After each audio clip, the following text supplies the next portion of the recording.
Welcome to NSN news. నేను మీ PR.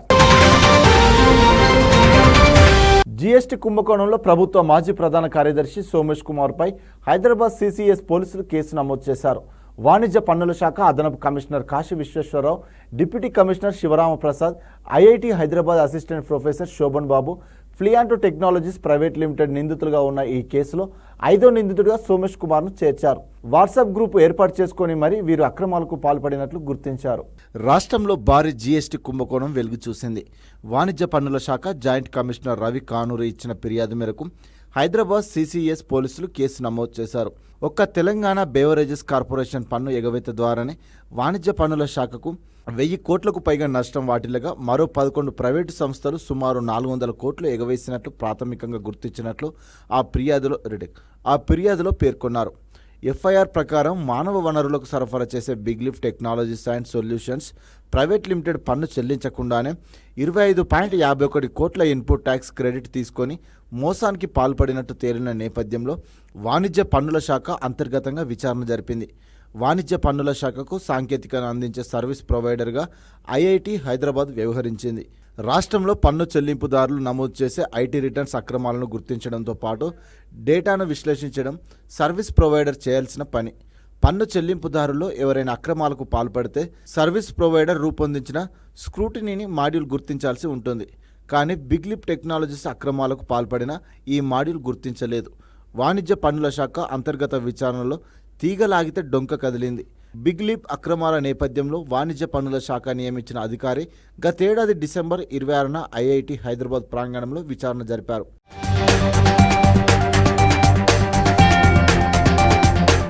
అప్పటి revenue శాఖ ప్రత్యేక ప్రధాన కార్యదర్శితో పాటు వాణిజ్య పన్నుల శాఖ అదనపు commissioner SV Kash Visweswararao, deputy commissioner Sivaramaprasad మౌఖిక ఆదేశాలతో అక్రమాలను గుర్తించకుండా సాఫ్ట్వేర్లో మార్పులు చేసినట్టు విచారణలో గుర్తించారు.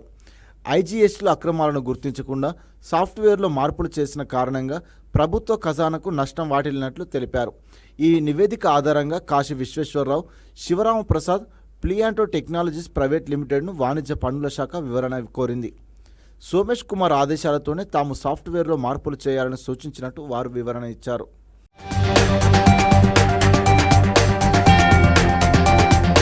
వాణిజ్య పన్నుల శాఖకు సంబంధించి తాము ఎలాంటి సాఫ్ట్వేర్ను అభివృద్ధి చేయలేదని ఫ్లియాంటో టెక్నాలజీ సంస్థ వివరణ ఇచ్చింది.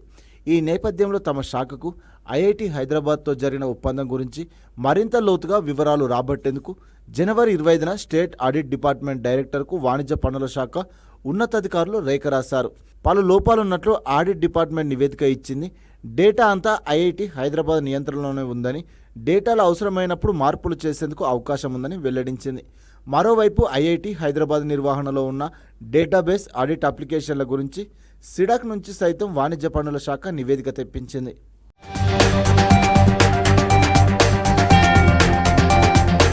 తెలంగాణలో ఎన్డీపీసీ థర్మల్ ప్రాజెక్టు నిర్మాణానికి రాష్ట్ర ప్రభుత్వం కేంద్రంతో సహకరించడం లేదని కేంద్ర మంత్రి కిషన్ రెడ్డి పేర్కొన్నారు. తక్షణమే ప్రభుత్వం ఎన్డీపీసీ రాస్తున్న లేఖలపై స్పందించి పీపీఏ చేసుకుంటే అది రాష్ట్ర ప్రజల ప్రయోజనాలను కాపాడినట్టు అవుతుందని ఆయన స్పష్టం చేశారు. తెలంగాణలో విద్యుత్ ఉత్పత్తి సామర్థ్యాన్ని పెంచడానికి ప్రజలకు వీలైనంత ఎక్కువ విద్యుత్తును అందుబాటులో ఉంచాలనుకున్న కేంద్ర ప్రయత్నాలకు రాష్ట్ర ప్రభుత్వం సహకరించడం లేదని కేంద్ర బొగ్గు గనుల శాఖ మంత్రి కిషన్ రెడ్డి ఆగ్రహం వ్యక్తం చేశారు. దేశవ్యాప్తంగా పెరుగుతున్న విద్యుత్ డిమాండ్కు అనుగుణంగా ఉత్పత్తి పెంచేందుకు కేంద్ర ప్రభుత్వం అన్ని ప్రయత్నాలు చేస్తుందని ఆయన పేర్కొన్నారు. తెలంగాణలోని పెద్దపల్లి జిల్లా రామగుండంలో 4000 మెగావాట్ల విద్యుత్ ఉత్పత్తి చేపట్టే ప్రాజెక్టునకు ప్రధానమంత్రి నరేంద్ర మోడీ నేతృత్వంలోని ఎన్డీఏ ప్రభుత్వం ఆమోదముద్ర వేసిందని కిషన్ రెడ్డి తెలిపారు. మొదటి విడతగా 800 మెగావాట్ల సామర్థ్యం గల 2 పవర్ ప్లాంట్ను ఎన్డీపీసీ ఆధ్వర్యంలో పూర్తి చేసి ప్రజలకు అందుబాటులోకి తీసుకొచ్చిందని ఆయన తెలిపారు. 10,598.98 కోట్లతో చేపట్టిన ఈ 2 పవర్ ప్రాజెక్టుల్లో మొదటి 800 మెగావాట్ల విద్యుత్ ప్లాంటును 3 అక్టోబర్ 2023న, రెండో 800 మెగావాట్ల విద్యుత్ ప్లాంటును 4 మార్చి 2024న ప్రధాని నరేంద్ర మోడీ జాతికి అంకితం చేశారని కిషన్ రెడ్డి పేర్కొన్నారు. ఈ 4000 మెగావాట్ల ప్రాజెక్టులో మిగిలిన 2400 మెగావాట్ల ప్రాజెక్టును కూడా వీలైనంత త్వరగా ప్రారంభించుకొని రాష్ట్రంలో విద్యుత్ భద్రత కల్పించాలని కేంద్రం భావిస్తుందన్నారు.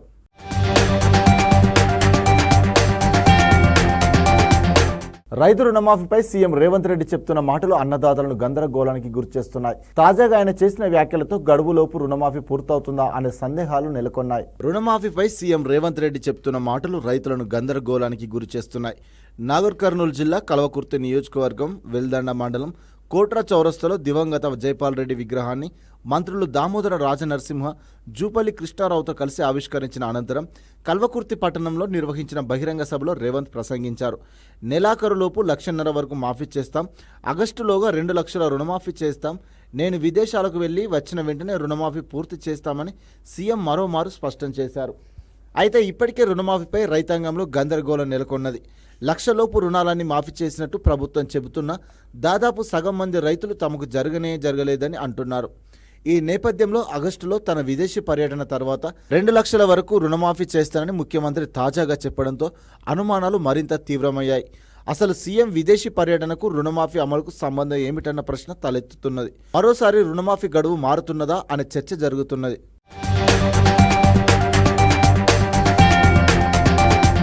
శ్రీశైల క్షేత్రంలో ఆగస్టు 5వ తేదీ నుంచి శ్రావణ మాసోత్సవాలు నిర్వహించనున్నట్లు దేవస్థానం ఈవో పెద్దిరాజు తెలిపారు. ఉత్సవాలపై ఆయన దేవస్థానం వివిధ విభాగాల అధికారులతో సమీక్ష నిర్వహించారు. ఉత్సవాలకు సంబంధించి చేపట్టాల్సిన చర్యలపై ఆయా విభాగాల వారీగా సమీక్షించి అధికారులకు దిశానిర్దేశం చేశారు. ఆగస్టు 5వ తేదీ నుంచి శ్రీశైల క్షేత్రంలో శ్రావణ మాసోత్సవాలు నిర్వహించనున్నట్లు దేవస్థానం ఈవోడి పెద్దిరాజు తెలిపారు. ఉత్సవాలపై ఆయన సమీక్ష నిర్వహించారు.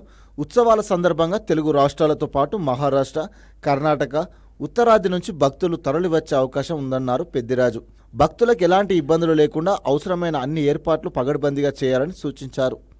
భక్తులందరికీ వసతి, సౌకర్యవంతమైన ఏర్పాట్లు, అన్నప్రసాద వితరణ, పారిశుద్ధ్య నిర్వహణ పట్ల నిరంతరం అప్రమత్తంగా ఉండాలన్నారు. అధికారులు, సిబ్బంది అందరూ భక్తులతో మర్యాదగా మెలగాలని, అతిథులుగా భావించాలన్నారు. స్వచ్ఛంద సేవలు నిర్వహిస్తున్న శివ సేవకులకు అవగాహన కల్పించాలన్నారు.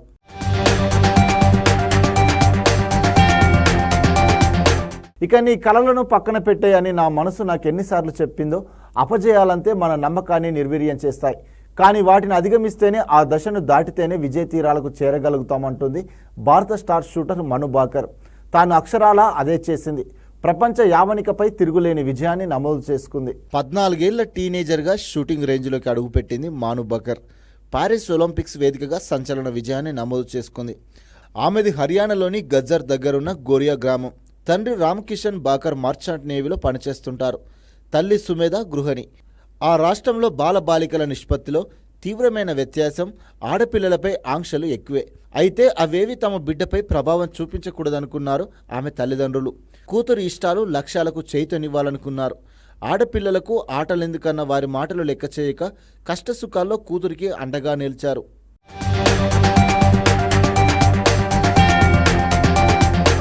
షూటింగ్, ప్రపంచ కప్ సహా ఎన్నో టోర్నీలో అద్భుత ప్రదర్శన చేసి భారీ అంచనాల మధ్య టోక్యో ఒలింపిక్స్ బరిలోకి దిగింది మను భాకర్. అయితే ఆరంభంలో అదరగొట్టిన ఆమె పిస్టల్ తర్వాత మొరాయించడంతో మధ్యలోనే ఆటను ముగించాల్సి వచ్చింది. ఆ విషయం తనని చాన్నాళ్ళు ఒత్తిడికి గురిచేసింది. ఆపై మరెన్నో వివాదాలు చుట్టుముట్టాయి. ఇవన్నీ ఆమెకు తీవ్ర నిరాశలోకి నెట్టేశాయంటుంది మను. టోక్యో ఒలింపిక్స్ తర్వాత చాలా రోజులు మనస్ఫూర్తిగా కూడా నవ్వలేకపోయానని, దాని నుంచి బయటపడేందుకు చాలా సమయం పట్టిందని తెలిపింది. అయినా ఆట వదిలేయాలనుకోలేదని, ఎలాగైనా తిరిగి సాధించాలనుకున్నానని చెప్పింది. భగవద్గీతలో శ్రీకృష్ణుడు అర్జునుడికి ఫలితంపై కాకుండా కర్మపై దృష్టి పెట్టమని చెప్పాడని, నేను అదే చేశానన్నది. ముఖ్యంగా ఒత్తిడిని అదుపు చేసుకోవడానికి భగవద్గీతను చదివా, స్నేహితులతో కలిసి షాపింగ్ చేసేదానని తెలిపింది. ఈ క్రమంలో మనం కొంత ఓపికతో వేచి ఉంటే చాలు, విజయం సాధించగలమని నమ్ముతానని, ఆ నమ్మకమే ఈ రోజు నిజమైందని తెలిపింది. పారిస్ ఒలింపిక్స్లో కాంస్యం అందుకోవడం కలలా అనిపిస్తుందని, ఈ ఘనత సాధించిన మొదటి మహిళగాను గుర్తింపు పొందడం గర్వంగా ఉంది. ఈ స్ఫూర్తితో భవిష్యత్తులో మరిన్ని విజయాలు అందుకోవడానికి కృషి చేస్తానంటుంది మను భాకర్.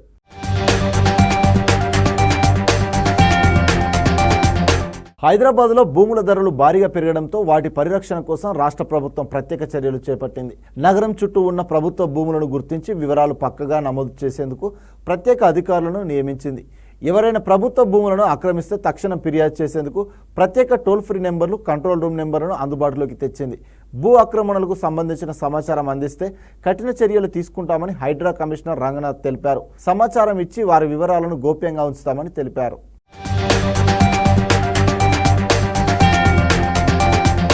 ములుగు జిల్లాలోని బోగత జలపాతం ఉధృతి కాస్త తగ్గినా ఇంకా వడివడిగా పరవళ్లు తీస్తుంది.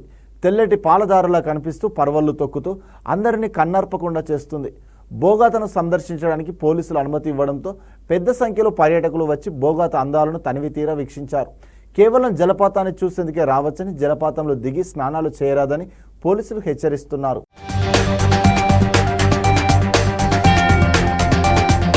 నిజామాబాద్లో ఊర పండుగను ఘనంగా నిర్వహించారు. వర్షాలు సకాలంలో కురవాలని, పంటలు సమృద్ధిగా పండాలని జరిపే ఈ వేడుకలకు భక్తులు పెద్ద ఎత్తున తరలివచ్చారు.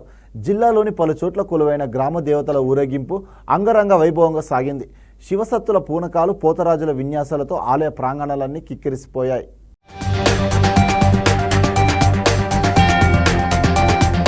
ఎల్లంపల్లి ప్రాజెక్టు ఎత్తిపోతల జలాల మధ్య మానేరు ప్రాజెక్టుకు తరలిస్తున్నారు. గోదావరి నది జలాలను ఎల్లంపల్లి నుంచి నంది గాయత్రి పంప్ హౌజ్లోని ఎత్తిపోతలతో ఎస్ఆర్ఎస్పీ వరద కాలువ, అక్కడ నుంచి గ్రావిటీ ద్వారా మధ్య మానేరు ప్రాజెక్టులోకి వెళ్తున్నాయి. 4 బాహుబలి పంపు సెట్లతో సుమారు 12,600 క్యూసెక్కుల ఎత్తిపోతలు చేపట్టారు. ఒక్క రోజులోనే సుమారు 1 టీఎంసీ ఎత్తిపోతల జలాలు మధ్య మానేరు ప్రాజెక్టులోకి చేరాయి. కనిష్ట నీటి నిల్వతో ఉన్న జలాశయాల్లోకి ఎత్తిపోతల జలాలు చేరుతుండడంతో జలకళ సంతరించుకుంది.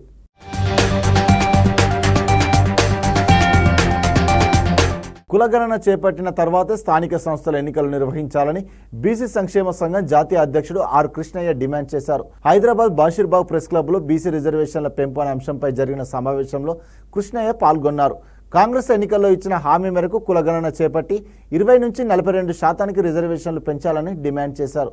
ఉమ్మడి రాష్ట్రం నుంచి ఇప్పటి వరకు బీసీ ముఖ్యమంత్రి కాలేదన్న కృష్ణయ్య కనీసం సర్పంచులు అయ్యే అవకాశం ఇవ్వాలని కోరారు.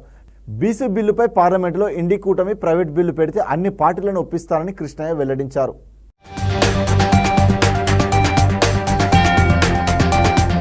మేమేం ఒకటే అడుగుతున్నాం, చట్టపరంగా న్యాయపరంగా సుప్రీంకోర్టు అనేక సార్లు జడ్జిమెంట్ ఇచ్చింది. జనాభా లెక్కలు తీసి జనాభా ప్రకారం బీసీ రిజర్వేషన్లు వేస్తే అభ్యంతరం లేదు అని ఉత్తరప్రదేశ్ కేసులో అనేక కేసులలో చెప్పారు.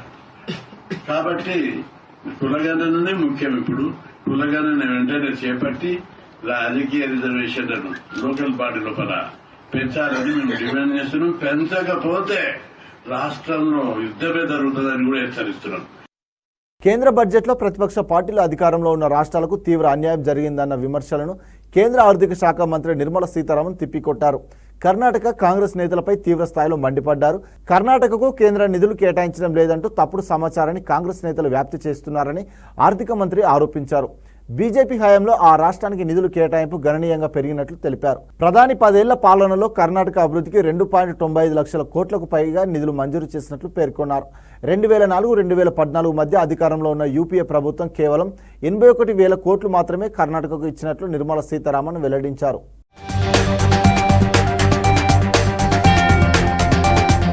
ప్రభుత్వ వెబ్సైట్లు డిజిటల్ విధ్వంసంపై మాజీ మంత్రి BRS working president KTR social media వేదికగా స్పందించారు. తక్షణమే జోక్యం చేసుకోవాలని సీఎస్ శాంతికుమార్ ని కోరారు. కేసీఆర్ హయాంలోని సమాచారం వివరాలు తొలగించారని అన్నారు.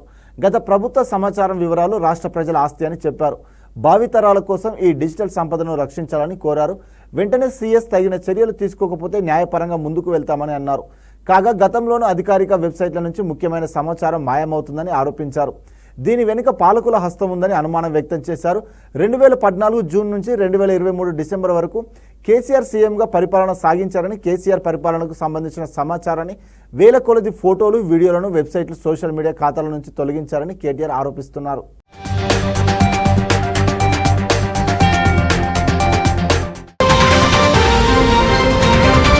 ఇంతటితో ఈ వార్తలు సమాప్తం. మరిన్ని వార్తలతో మళ్ళీ కలుద్దాం. అంతవరకు చూస్తూనే ఉండండి మన NSN న్యూస్.